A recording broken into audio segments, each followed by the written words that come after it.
আসসালামু আলাইকুম। আজকে নিয়ে এসেছি ছোট চান্দা মাছের বড়া রেসিপি। চান্দা মাছগুলো আমি পরিষ্কার করে ধুয়ে নিয়েছি আর ডাল ধুয়ে আগেই ভিজিয়ে রেখেছি।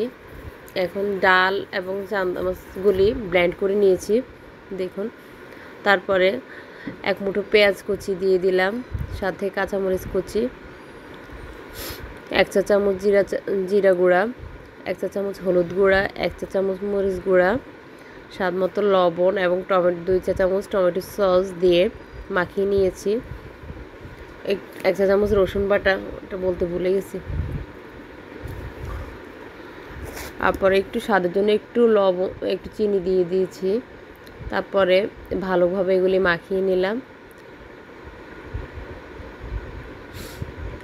এরপর প্যানে তেল গরম করে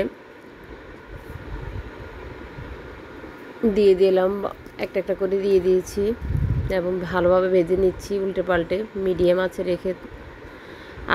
আমার ভিডিও যদি ভালো লেগে থাকে তাহলে আমার চ্যানেলটা সাবস্ক্রাইব করবেন, একটা লাইক দিবেন। দেখুন আমি সুন্দর করে ভেজে নিয়েছি, এগুলো সস দিয়ে খেতে অনেক ভালো লাগে। আজকে এই পর্যন্ত।